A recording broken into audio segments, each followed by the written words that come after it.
Carta de Paulo aos Efésios, capítulo de número 6, verso de número 10 a seguir.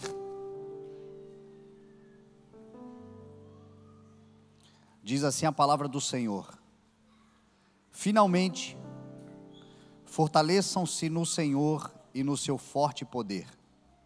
Vistam toda a armadura de Deus para poderem ficar firmes contra as ciladas do diabo.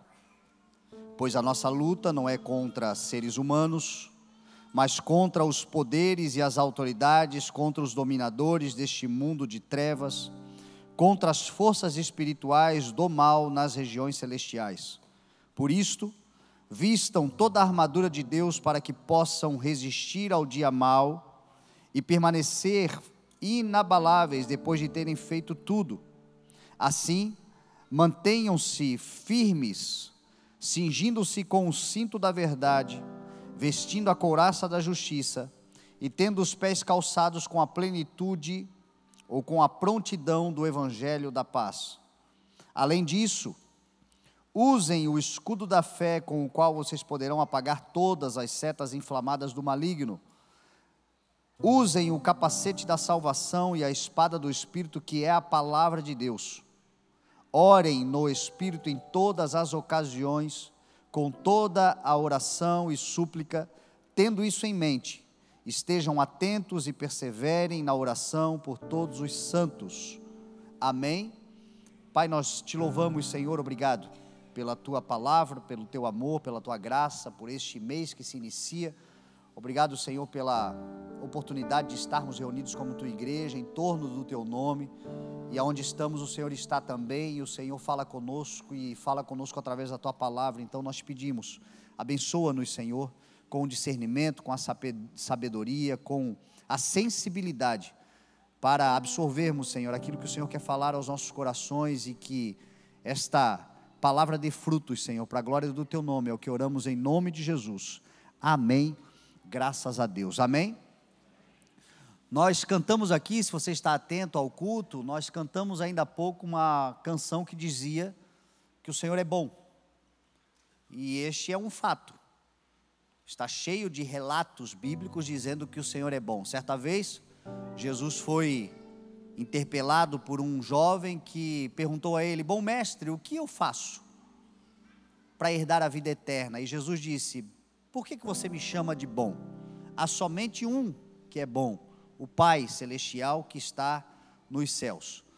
Então, não duvide da bondade de Deus, não duvide da capacidade de Deus e da obviedade de que tudo que Deus faz é bom. Quando nós olhamos para a criação desde Adão, nós vamos ver lá no livro de Gênesis, o Senhor criando, e por 6 vezes ele vai dizer: e Deus vendo, disse, é bom. E Deus viu que ficou bom. 5 vezes essa palavra é dita. Na última vez, diz a palavra que depois de Deus ter criado tudo, e contemplado toda a sua criação, inclusive a humanidade que ele havia criado, Deus olhou para tudo aquilo e disse, é muito bom. Nós todos, que somos hoje habitados pelo Espírito de Deus, que confessamos a nossa vida ao Senhor Jesus e entregamos a nossa vida a Ele, diz a palavra que nós temos hoje uma capacidade de frutificação nele, tal como Ele é. Jesus disse, sem mim vocês não poderão fazer coisa alguma, mas estando em mim, vocês darão muito fruto, fruto que permaneça. Vocês terão a capacidade de me representar e de expandir, de fazer as mesmas obras, de fazerem coisas ainda maiores, porque eu vou para o Pai, mas vocês estarão bem acompanhados. O Espírito Santo estará com vocês, Ele intercederá por vocês, eu intercederei por vocês, e vocês em mim, eu em vocês, e todos nós no Pai, seremos instrumentos de Deus na terra, até que Jesus volte. E esta capacidade de fazer coisas boas está em nós. E eu acredito que nós não devemos tolerar o mal. Não devemos nos deixar ser dominados pelo mal. Porque ao mesmo passo que nós estamos no Senhor, Deus não poderia fazer algo que fosse ruim, porque a bondade é quem Ele é. Bom é quem Ele é. E nós só podemos dar daquilo que temos, nós só podemos fazer daquilo que somos. Por isso que Jesus disse que a árvore é conhecida pelo seu fruto.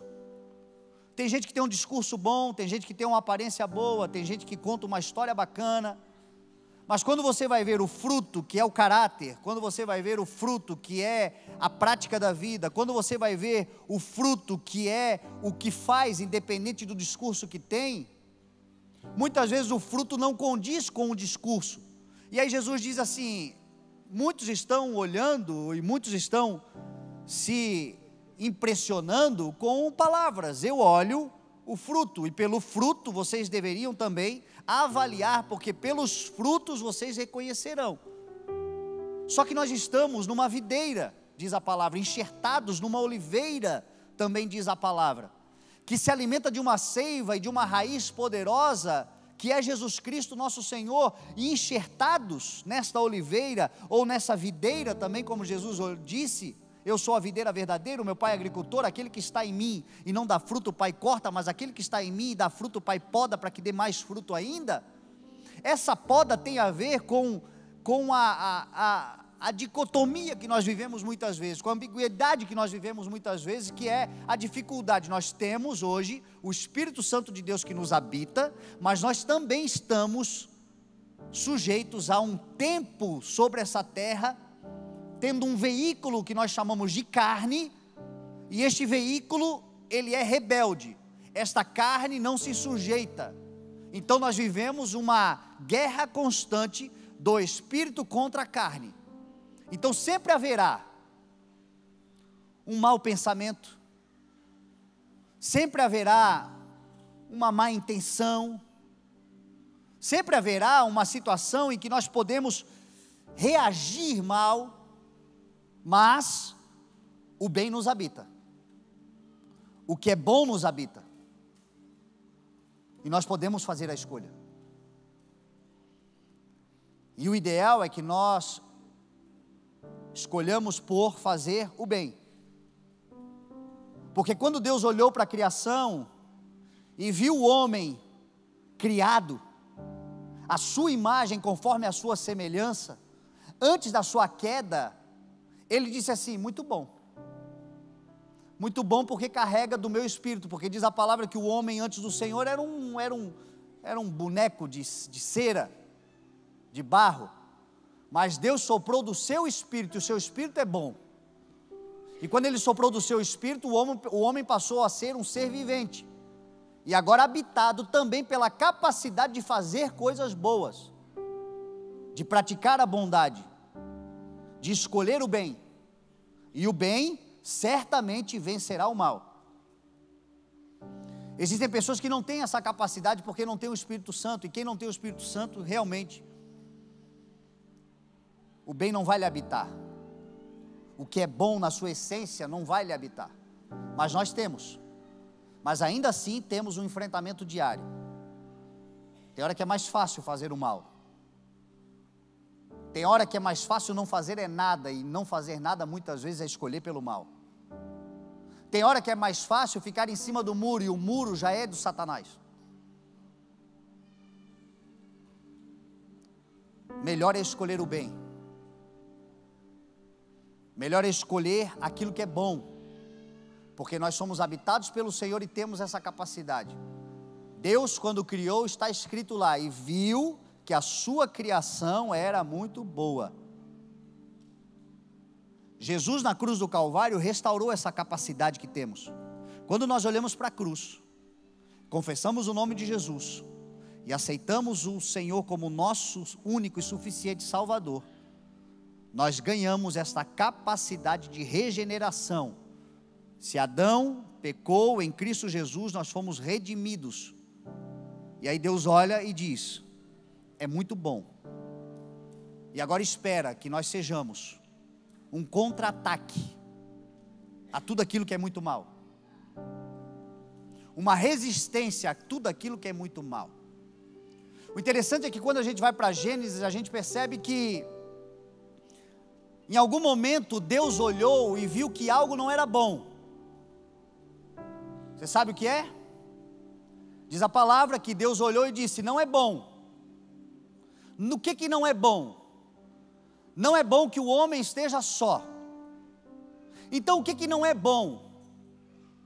Não é bom a solidão. Não é bom o isolamento. Não é bom o egoísmo. Não é bom andar sozinho.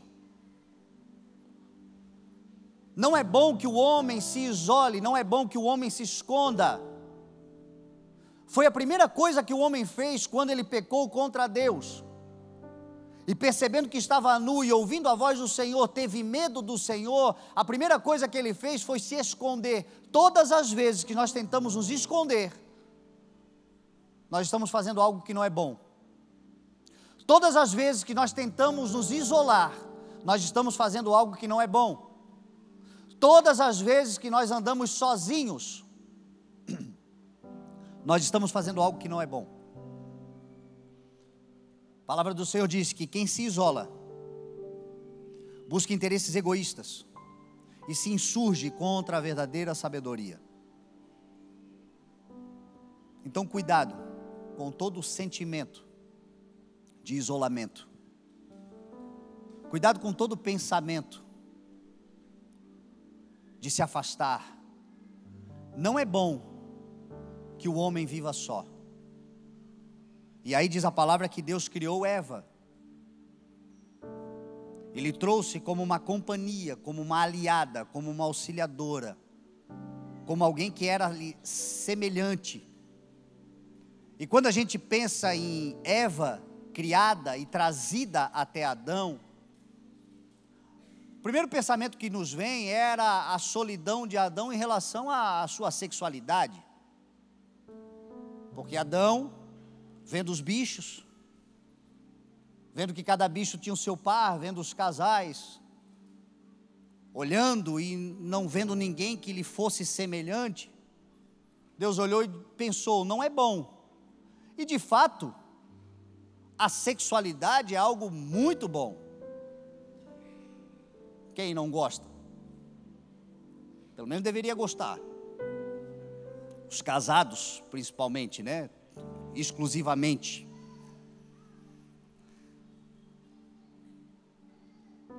Mas existe algo mais profundo do que a sexualidade quando Deus criou Eva e trouxe até Adão. Qual era o interesse do Senhor?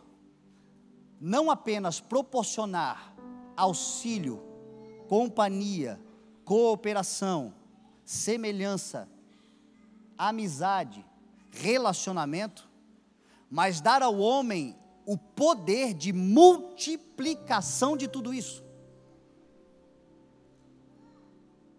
Não apenas ter alguém que lhe auxilie, mas buscar a multiplicação dos auxiliadores. Não apenas ter alguém que coopere, mas buscar a cooperação multiplicada. Não apenas ter alguém que lhe corresponda, mas desenvolver um grupo, um povo, uma tribo, uma multidão, muitos, que carreguem o mesmo espírito, que tenham o mesmo DNA, que procuram pela mesma intenção, porque aí é que está o poder. Jesus Cristo falou que um dos sinais dos últimos dias, um deles é a multiplicação da iniquidade, e por se multiplicar a iniquidade, o amor de muitos esfriará. Qual é o contra-ataque da igreja? Qual deverá ser o contra-ataque do povo de Deus? Se vai multiplicar a iniquidade, então vamos multiplicar a equidade, porque o bem vai vencer o mal. Se vai se multiplicar a maldade, então vamos multiplicar a bondade, porque a bondade vai vencer a maldade. Se vai se multiplicar a dureza de coração, então vamos multiplicar aqueles que se levantarão com o coração contrito e quebrantado, porque a estes o Senhor vai dar força. Nós estamos na terra para sermos um contra-ataque a todas as artimanhas e ciladas de Satanás. E a forma pela qual nós podemos ser esta força é a multiplicação de toda a bondade. Então se junte a um povo que está indo para algum lugar que vai fazer a diferença sobre essa terra. Se junte a pessoas que estão desenvolvendo um ambiente de transformação benéfica, seja qual for, para a mudança da sociedade. Se junte a pessoas que estão pensando num futuro de paz, num futuro de justiça, num futuro de amor, num futuro de construção. Se junte a pessoas que estão trabalhando por coisas que são edificantes, porque estamos edificando um reino, diz a palavra, e este reino precisa se multiplicar, e ele haverá de se multiplicar para a glória do nome do Senhor, porque o Senhor já declarou, não é bom que estejamos só, glória a Deus, porque temos a oportunidade, por exemplo, de congregarmos numa igreja, que é um povo do Senhor se multiplicando, com uma intenção, com uma missão, com uma visão bem clara. E o Senhor espera que aqueles que tenham o coração reto se ajuntem. Jesus disse que uma das vantagens sobre nós, dos filhos do mundo, é que eles têm prudência no trato uns com os outros. Você pode ver, para fazer coisa ruim, você vê ajuntamento rapidinho. Gente que está má intencionada, ela rapidamente ajunta 3, 4, 5 para falar da sua má intenção. Gente que tem espírito de facção, rapidamente ela junta 4, 5 para dizer, não, eu acho que é por aí mesmo. Gente de confusão, rapidamente ela está numa rodinha e ela forma uma rodinha de gente que quer ouvir a confusão. Você já reparou? Que rapidamente o mal se ajunta. Há poder na unidade. É um princípio. E qual é a tendência daqueles que têm bondade no coração? Se isolarem. Qual é a tendência daqueles que têm uma visão de futuro que edifica? Se frustrarem, se magoarem e se esconderem. É o que você mais vê. Gente boa escondida dentro de casa. Gente boa que se frustrou, saiu da igreja. Eu saí da igreja porque alguém lá fez isso, fez aquilo. Claro, tem gente ruim no nosso meio também. Tem joio e tem trigo, meu irmão. Só que aí os trigos vão indo embora e vai ficando só o joio. No final é uma tragédia. Porque a única forma de combater o joio é o trigo se multiplicar. A única forma de o que está errado deixar de ser errado é parar de reclamar e se ajuntar a quem quer fazer certo. É parar de ficar de longe reclamando, murmurando, chateado, magoado. Você é bom, a gente sabe que você é bom, mas você está se isolando e aí o ruim está dominando o espaço e vai se multiplicando a iniquidade, inclusive dentro da igreja, isso é possível acontecer.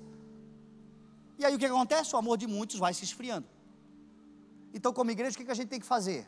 Multiplicar a equidade.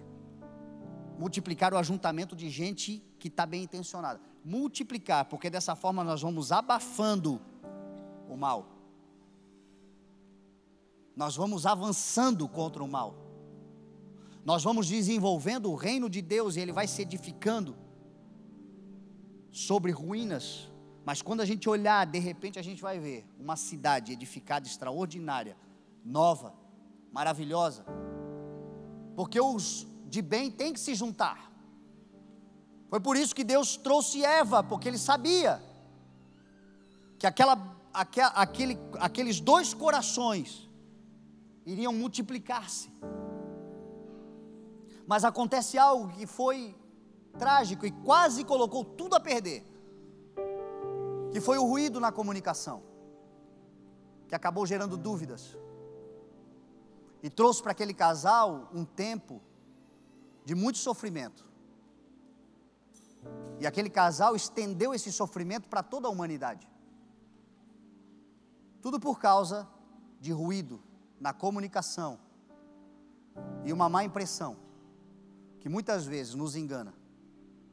Você sabe que muitos pensamentos, muitas decisões que nós tomamos não tem a ver com a realidade, tem a ver com a impressão, que muitas vezes não é a realidade, é o nosso coração que se engana. Uma coisa que a gente ouviu e não entendeu direito, mas não foi perguntar para ver se era bem assim mesmo. Uma coisa que a gente viu e não entendeu o contexto e também não foi perguntar para entender se é assim mesmo. Ruídos que há na nossa comunicação, que há no nosso relacionamento, que de repente vão gerando dúvidas. Nós tínhamos certeza de quem nós tínhamos escolhido para andar do nosso lado. De repente a gente começa a ser habitado por uma dúvida, será? E a dúvida vai provocar instabilidade. Tiago vai dizer assim, quando você tiver falta de sabedoria, usando o exemplo da sabedoria, ele estava dizendo, peça a Deus que a todos dá livremente, porém, peça sem duvidar. Porque quem pede sabedoria ou qualquer outra coisa a Deus, tendo dúvidas, não receberá o que pediu, porque é como uma onda que é agitada por todo o vento, e é instável em tudo que faz. A pessoa em dúvida, ela é instável. A pessoa que tem dúvida, ela tem desequilíbrios. E esta é a poeira que a gente levanta para a serpente comer. É a dúvida. No caso de Adão e Eva, olha só. A serpente, que era astuta, chegou para Eva e disse assim, é verdade que vocês não podem comer de nenhuma das árvores do jardim? E Eva resolveu trocar uma ideia com a serpente astuta, não discerniu a astúcia da serpente. Primeiro erro. Se tem algo que você e eu temos que pedir ao Senhor, e que é um dom poderoso de proteção pessoal e de tudo aquilo que o Senhor coloca nas nossas mãos, é o dom do discernimento espiritual. Discernimento espiritual é um dom que o Senhor quer dar para a igreja, e aqueles que não têm devem pedir, porque isso vai nos proteger muito. Todas as segundas-feiras eu abro uma caixinha de perguntas. Quem me segue no Instagram sabe que segunda-feira é praxe, eu abro uma caixinha de perguntas e ali falo de todos os assuntos.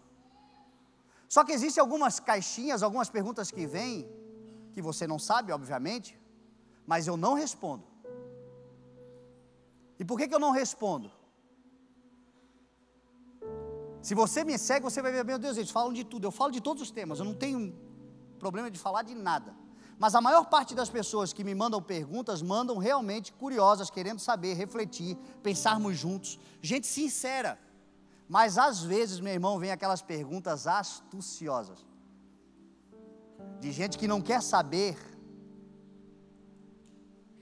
propriamente, não quer aprender propriamente, ou não quer refletir, quer me pegar em alguma coisa que eu vá falar.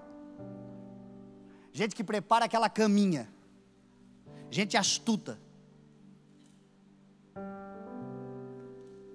E o ônibus que eles pegaram, já fui motorista. Aí eu peço ao Senhor, Senhor, me livra desse miserável. E você tem que ter essa capacidade também. Tem muita gente, meu irmão, que chega na sua vida com astúcia. Malignos. Tem gente que não quer consertar nada, tem gente que só quer saber da tua vida. Tem gente que não quer saber se o teu casamento vai ser restaurado ou não, ele quer saber da tua vida para fofocar para o outro. Tem gente que não quer te ajudar a sair dessa situação econômica, talvez, e ser um auxílio, não. Só quer ouvir você dizer que está mal para sair espalhando na sociedade e você está quebrado. E o discernimento espiritual vai te ajudar muito. E o discernimento espiritual está intrinsecamente ligado à atenção e sensibilidade que você deu, à palavra que Deus te deu, entender essa palavra e não negociar de forma alguma essa palavra. Porque às vezes até é necessário responder o astuto. A Bíblia vai dizer que Jesus muitas vezes cercavam Jesus e faziam perguntas capciosas para Jesus, para procurar alguma coisa que ele pudesse dizer para usar contra ele.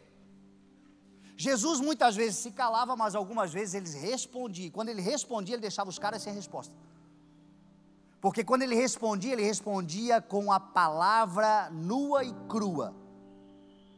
Ele respondia com a verdade, ele respondia com o evangelho, ele respondia com aquilo que não se pode ir contra. Mas ele respondia porque ele sabia exatamente.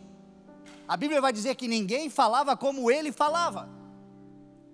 Era a capacidade que ele tinha, o conhecimento que ele tinha, a certeza de quem ele era e da palavra que ele carregava de Deus sobre a sua vida. Então ele respondia isso com toda a convicção.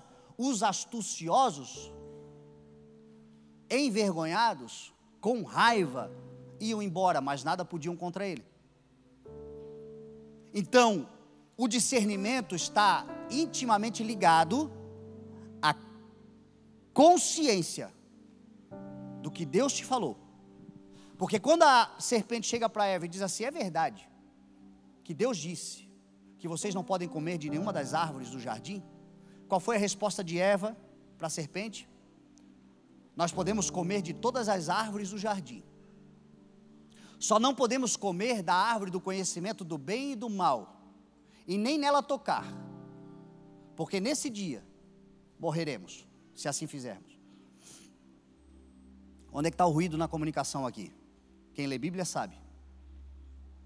Se você voltar um capítulo atrás, Deus vai falar para Adão, porque foi para Adão que Deus falou: coma livremente de todas as árvores do jardim, só não coma da árvore do conhecimento do bem e do mal que está no meio do jardim, porque no dia que dela comeres, certamente morrerás. As duas coisas se parecem, né? Mas são completamente diferentes, por uma questão: Deus nunca disse que não podia tocar, Deus disse que não podia comer. Quando Eva disse à serpente que ela não poderia nem tocar, aquilo ali foi o gatilho para a serpente colocar em dúvida tudo aquilo que ela tinha como certezas. Eu não sei se Adão falhou na comunicação ao dizer a Eva, eu não sei se Eva não entendeu direito. Por isso que eu falo, quando você estiver conversando com alguém, com o seu marido, com a sua esposa, quando você estiver conversando com pessoas que são importantes, quando você estiver conversando coisas importantes, pergunta. Se ficar qualquer dúvida, pergunta. Se ficar algo meio nebuloso, pergunta.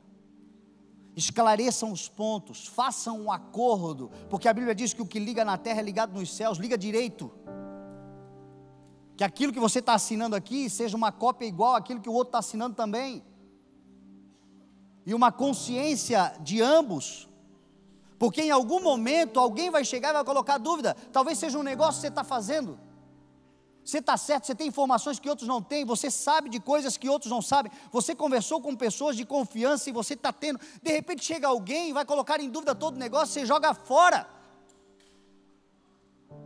uma coisa que era de Deus para a sua vida, porque você não tinha as informações como deveria ter. Eva, ela se equivocou quando ela disse que não poderia tocar. Muitas vezes essa é a desgraça da religiosidade, você sabia? A desgraça da religiosidade muitas vezes é ir além do que o Senhor estabeleceu. Viver para o Senhor já é sacrificial, você sabia disso, né? Buscar a santidade, viver no Evangelho, negar a si mesmo, uma vida com Deus, ela já é suficientemente sacrificial, mas ela não precisa ser mais do que o Senhor assim determinou. E a religiosidade muitas vezes vem para tornar o ambiente ainda mais sacrificial. Aí Paulo vai dizer assim, que já que vocês revestiram, já que vocês estão em Cristo Jesus e vivendo uma nova vida com o Senhor, por que agora vocês ficam dominados por regras humanas, ensinos e dogmas humanos que estão para perecer pelo próprio uso? Não toque, não manuseie, não faça, porque essas regras estão sujeitas ao seu fim, porque elas têm uma aparência de sabedoria, com a sua pretensa religiosidade e severidade com o corpo, mas não tem nenhum valor para refrear os impulsos da carne. São aqueles usos e costumes muitas vezes que a gente coloca, são as regras que a gente cria, que a Bíblia não criou. E como essa regra não tem nenhum valor para refrear os impulsos da carne, porque às vezes é até zelo. Às vezes o pastor é tão zeloso que Deus falou algo, mas ele vai lá e coloca um pouco mais de cerca sobre o que Deus falou, zelando da coisa. Só que é aí que o diabo vai trabalhar. Porque quando essa pessoa for tentada a experimentar aquilo que Deus não falou, não vai ter consequência nenhuma, e porque não teve consequência nenhuma, ela vai duvidar do que Deus também falou. Cuidado com os excessos, porque são eles que vão colocar em dúvida o que Deus realmente falou.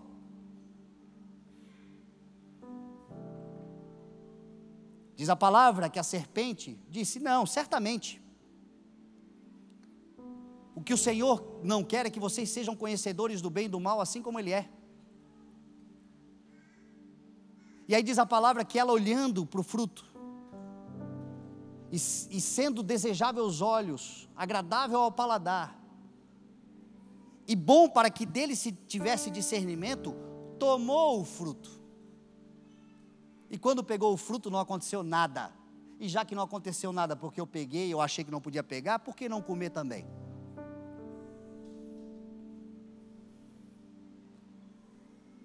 E aí diz a palavra, que comendo deu ao seu esposo, que também comeu. E aí quase puseram tudo a perder. Por que eu digo quase? Porque aí entrou a misericórdia do Senhor triunfando sobre o juízo.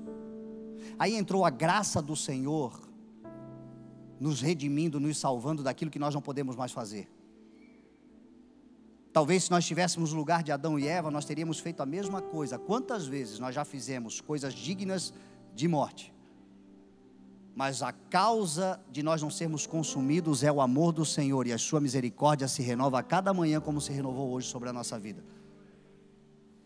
Diz a palavra que o Senhor pegou peles de animal e vestiu eles com aquelas peles, porque eles se sentiram nus, eles viram a sua nudez, eles não eram capazes de redimir. Aquilo ali já era um apontamento para Jesus Cristo na cruz do Calvário, que nos cobre de toda a nossa nudez, de toda a nossa vergonha. Ali Deus já começou a agir, e 4.000 anos, agora nós damos um salto de 4.000 anos para frente na história, nós chegamos a Jesus Cristo nu, numa cruz, morrendo nessa situação, para cobrir a nossa vergonha, para anular os nossos pecados, para nos redimir, para resgatar e salvar todos os que morreram desde Adão até a cruz, e todos aqueles que ainda viveriam posteriormente à cruz, incluindo nós, porque Jesus não voltou ainda. Ele morreu por todos os nossos pecados, para nos redimir e nos justificar de toda a condenação. E aí vem a palavra e diz assim: visto que vocês já ressuscitaram com Cristo, vocês aprenderam agora a se despir do velho homem, que se corrompe pelos seus maus desejos e os seus enganos do coração, e a revestir-se do novo homem, criado para ser a imagem e semelhança do Senhor em justiça e santidade conforme a verdade. Em Cristo Jesus, nós temos a bênção que Adão teve, antes da sua queda. Em Cristo Jesus, a palavra do Senhor vai dizer, que olhando para a cruz, nós somos ensinados a nos despir, a desnudar-se, a não ter nada a esconder. Mas uma vez que a gente se despe desse homem caído e corrompido, deste Adão, depois que comeu o fruto, nós agora nos revestimos com as vestes de Cristo, como um novo homem, uma nova mulher, criados para sermos justiça e vida, santidade, nesta vida, até que Jesus volte.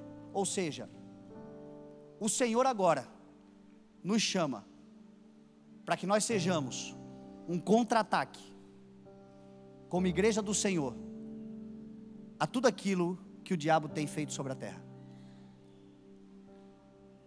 Uma igreja revestida, uma igreja poderosa, uma igreja capacitada, uma igreja unida, uma igreja que é resistência, uma igreja que não se amoldará ao padrão desse mundo, uma igreja que não se conformará com esse mundo,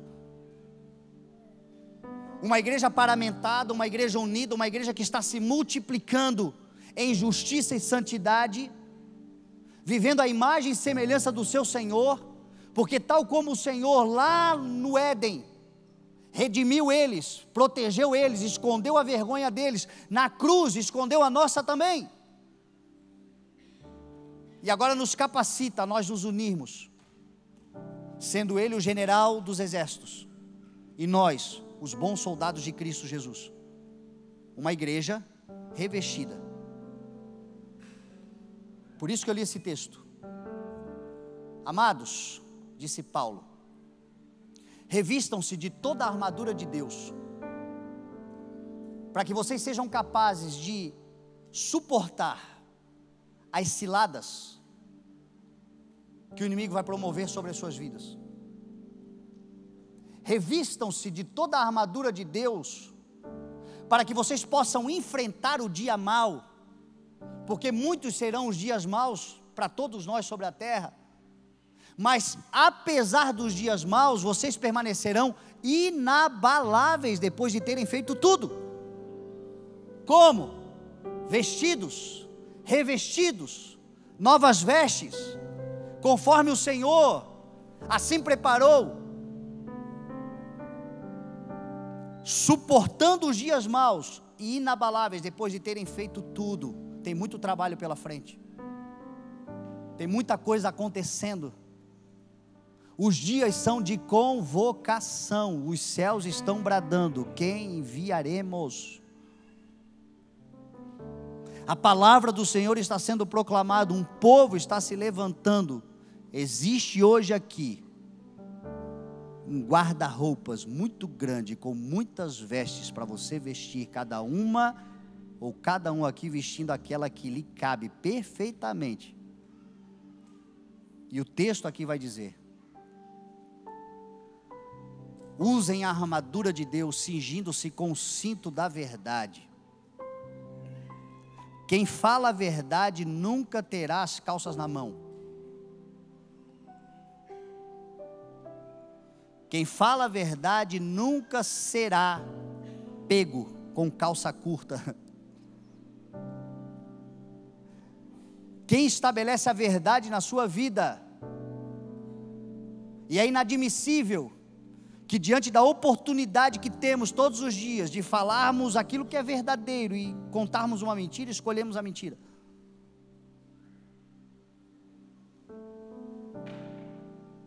Fale a verdade. Você não precisa enganar para fechar aquele negócio. Você não precisa contar uma mentira para segurar o teu filho em casa. Você não precisa enganar a tua esposa ou o teu esposo. Minha mulher tem loja de roupa feminina. Meu irmão, o que tem de mulheres casadas com cartões de créditos secretos, que o marido não pode saber, e o que tem de homem também com cartão de crédito secreto, que a mulher não pode saber. Onde é que tu estava? Estava lá, mas estava colado. Mas que se eu falar ela vai... Pois é, casou com uma leoa, é isso aí mesmo, atura. Mas fala a verdade. Porque é a verdade que nos sustenta, é a verdade que nos torna homens e mulheres de aliança. É a verdade que nos protege. É na verdade que Deus habita.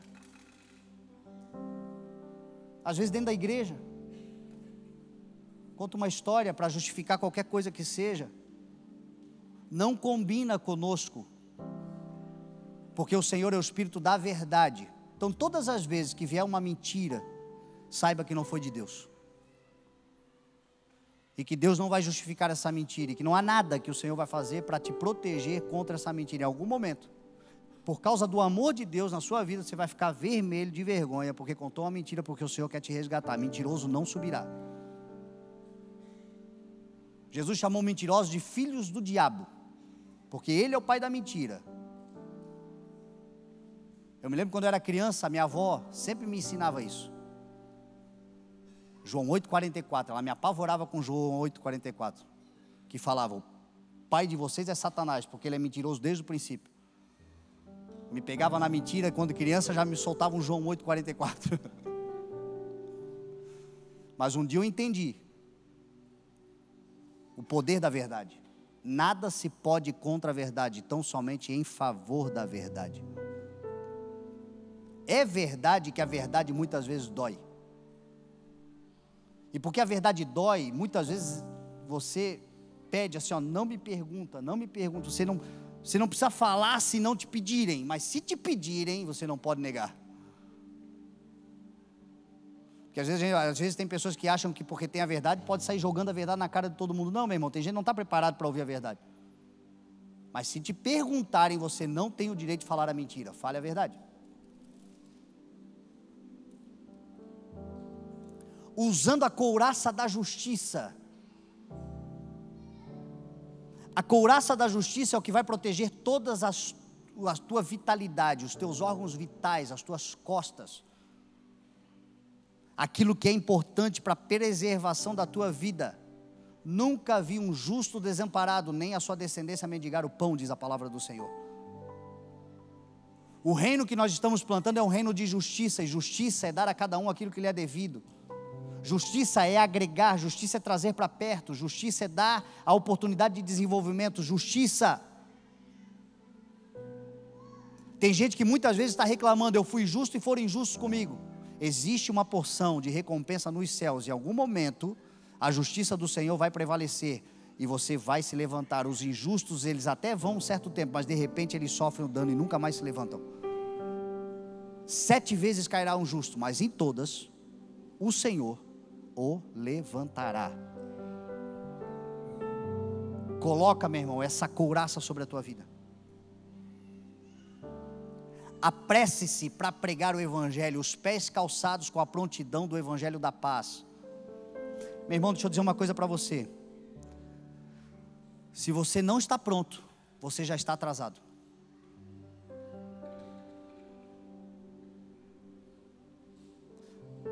É tempo de se aprontar. A boa notícia é que ainda dá tempo. Você está igual a minha esposa. A gente marca para sair, eu me arrumo em 15 minutos, ela leva 2 horas. Eu sempre saio no limite, mas eu consigo chegar.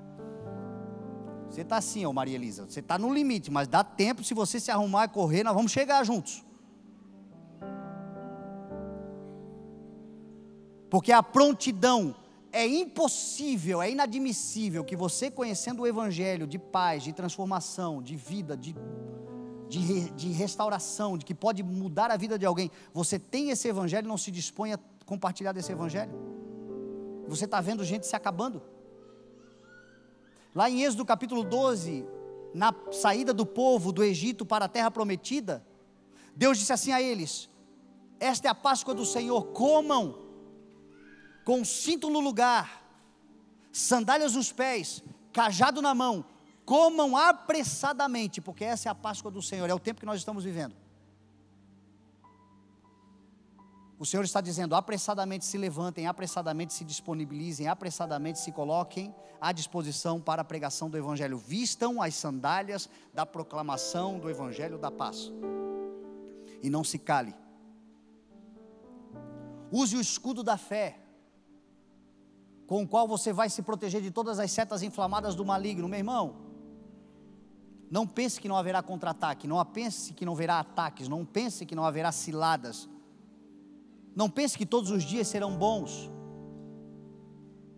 não pense que não haverão enfermidades no meio do caminho.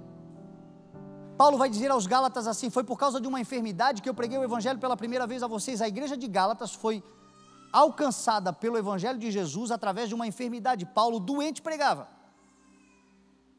E nós muitas vezes teremos dias maus, mas nesse dia mau, o que nos protege? A certeza de em quem nós estamos crendo, e que o nosso Redentor vive, e que por fim Ele se levantará. O que nos protege quando o dia é ruim, quando as dúvidas vêm? a certeza da palavra que nós recebemos anteriormente. O Senhor não é homem para que minta, nem filho do homem para que se arrependa. Ele te lançou lá atrás, Ele está te esperando lá na frente. Só caminha, vai avançando. Não duvide. É o escudo da fé que apagam as setas inflamadas do maligno. É você se lembrar de onde o Senhor te tirou e o que Ele te prometeu, que vai fazer você se deixar de ser amargurado ou amargurada por alguma situação que causaram com você agora. Quem te levantou? Quem cuidou de você? Quem já te livrou de tantas outras? Te livrará de mais uma em nome de Jesus. Te livrará de tantas quantas vierem até que Ele volte em nome de Jesus. O capacete da salvação, meu irmão, é a certeza de que você está salvo e que você é remido no sangue de Jesus, que mantém a tua saúde emocional, espiritual, a tua cabeça no lugar. Nunca mais duvide que você foi alcançado e resgatado. E entenda de uma vez por todas a salvação. Tem um monte de crentes com crise de salvação, você sabia disso? Um dia está salvo, outro dia acha que não está salvo. Um dia está salvo, outro dia acha que não está salvo. E nessa instabilidade, o inimigo vai fazendo casinha e ninho dentro dos teus pensamentos. E a única forma de você se proteger é o capacete da salvação. É a certeza da salvação e da mentalidade de que você é salvo no Senhor. O que me salva? A graça do Senhor, mediante a fé que eu tenho nele. Quem aqui reconhece? Só os que reconhecem, só. Quem aqui reconhece que Jesus Cristo é o Filho de Deus, morreu, ressuscitou e voltará? Quem? Levanta a mão assim. Aqueles que levantaram a mão, repitam comigo: Senhor, eu confesso o Senhor como meu único e suficiente Salvador.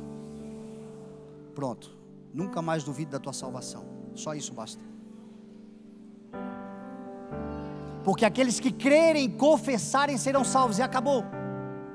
Ah, mas eu creio, eu confesso, mas eu tenho um vício, eu fumo cigarro. Se você fuma cigarro, e se você confessou Jesus como teu Senhor, e crê absolutamente nele, você nunca mais vai conseguir fumar um cigarro em paz. Por que você não fuma? Porque o Espírito Santo te habita. E todas as vezes que você acende um cigarrinho, ele diz: filho, para, já não convém mais. E ele milita ao teu favor e junto com você, para você largar de tudo que você puder o cigarro. Se você não largar o cigarro, não conseguir, achar que é mais forte do que você, mas ter essa consciência: não faço porque eu quero, eu faço porque eu não consigo vencer, você provavelmente vai abreviar a sua vida, vai morrer de câncer, vai sofrer antes do tempo, vai embora antes que o Senhor gostaria que você fosse embora. Mas quando fechar o olhinho, Jesus vai estar te esperando. E o religioso pira. Porque o que te salva é a fé em Cristo Jesus. E tudo aquilo que é espinho na carne, agora a gente fica militando contra mesmo, o Espírito fica nos incentivando a largar, e Ele não nos deixa em paz mesmo. Quem é que diz que está salvo e não está salvo? Quem diz que confia em Jesus, mas ainda se alegra, se beneficia, sente prazer em viver o pecado e não quer mudar de vida? Isso é iniquidade, é tornar normal aquilo que é pecado. Agora não se engane, meu irmão, você tem o seu espinho na carne, eu tenho o meu, eu luto todo dia contra ele. Mas é essa certeza de não... Talvez eu não vença, mas eu vou morrer lutando. Enquanto eu tiver esse Espírito, o Espírito de Deus está comigo. enquanto eu não me conformar com a minha iniquidade, enquanto eu não me conformar com a minha debilidade, enquanto eu não me conformar com a minha fragilidade, enquanto eu procurar todos os dias formas para vencer aquilo que não está bom, e eu sei que não está bom, talvez alguém esteja vendo dizendo assim, ó, se morrer hoje vai para o inferno. Você não vai, porque você crê em Jesus como teu Senhor e o teu Salvador, e o sangue de Jesus vai te justificar.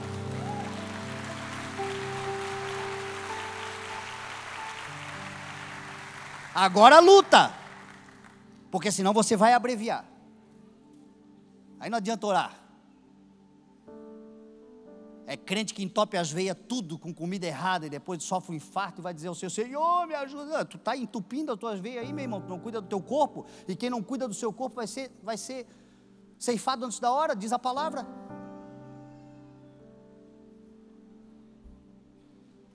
Então não vá antes da hora, a gente precisa de você.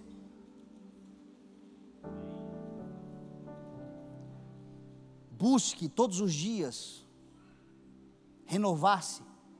Ouça a voz do Espírito de Deus que está na tua vida, porque Ele vai te propor um caminho. Talvez você diga assim, é difícil, e vai ser difícil mesmo, mas você não vai sozinho, você vai com Ele, e Ele vai ajudar, meu irmão, a te carregar esse fardo. E lá na frente nós vamos contar um testemunho do milagre de Deus, do poder de Deus, porque você creu, você confessou, e agora no chão da vida Ele vai no processo te auxiliando e te transformando. Só não deixa de seguir o processo, mas bota uma coisa na tua cabeça: você está salvo, porque você creu. Você está salvo porque você confessou. Porque é aí que o diabo muitas vezes vem contra a tua vida. Porque você não conseguiu vencer ainda debilidades do teu caráter, da tua vida. Ele tenta anular tudo que Jesus Cristo fez por você, e você diz, realmente eu não vou conseguir vencer, então eu vou me acabar mesmo, porque Deus não me ama.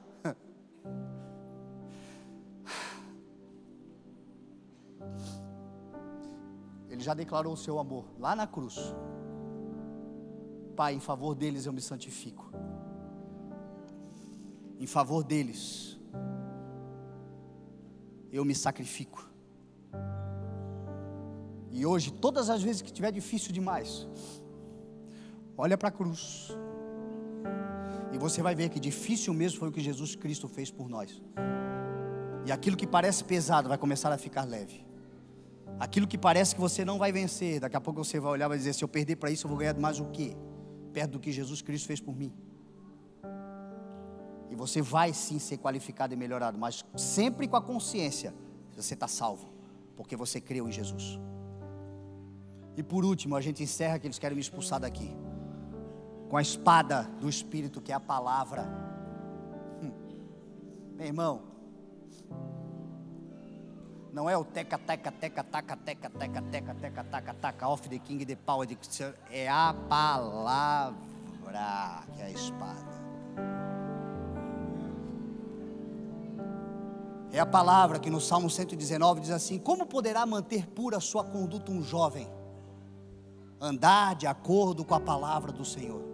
É ainda no Salmo 119, guardei a tua palavra no meu coração para não pecar contra ti. É ainda no Salmo 119, lâmpada para os meus pés é a tua palavra e luz para o meu caminho. É Provérbios 30, verso 5, que vai dizer que comprovadamente pura é a palavra do Senhor, e Ele é um escudo para todos aqueles que nele se refugiam.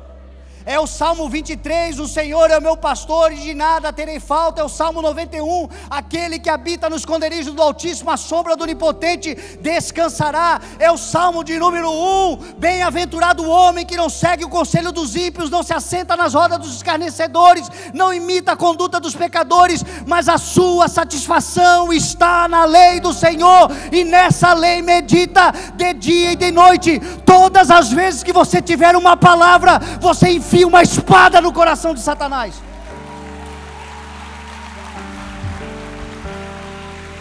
E é a palavra de Deus e nada mais do que a palavra de Deus.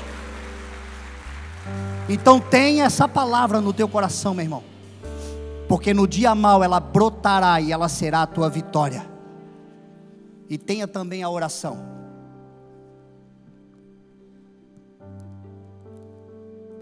Cartinha do meu filho dentro da Bíblia, eu nem tinha visto, caiu agora, uma cartinha para mim, depois eu vou ler.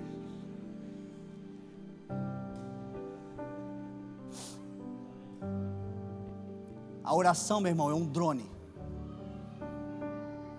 que vem dos céus, assim como uma ogiva nuclear. Que quando você ora ao Senhor, o Senhor bota assim em cima da casinha do Satanás e solta assim, ó, bum. Aprenda a orar.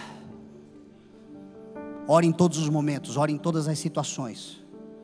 Vai no lugar, ora. Vai sair do lugar, ora. Ore em espírito, ora ao Senhor, fala com Deus. Oração é conversa, oração é falar com Deus. É no teu carro, é no teu trabalho, é na tua consciência, é no teu coração. É conectado com Deus. É Deus te enchendo de drones à sua volta, meu irmão, desarmando as ciladas de Satanás e você se tornando aquilo que Ele disse que você é. Mais do que vencedor em Cristo Jesus. Assim será o nosso mês de maio, em nome de Jesus. Viveremos o melhor mês da nossa história, fundamentados na palavra do Senhor, armados com as armas espirituais que o Senhor nos capacitará, e seremos um contra-ataque para a glória do nome do Senhor. A tudo aquilo que está errado, vai para o lugar, porque maior é aquele que está conosco do que aquele que está no mundo. É o que garante a palavra do Senhor, e a ela nós dizemos amém, em nome de Jesus.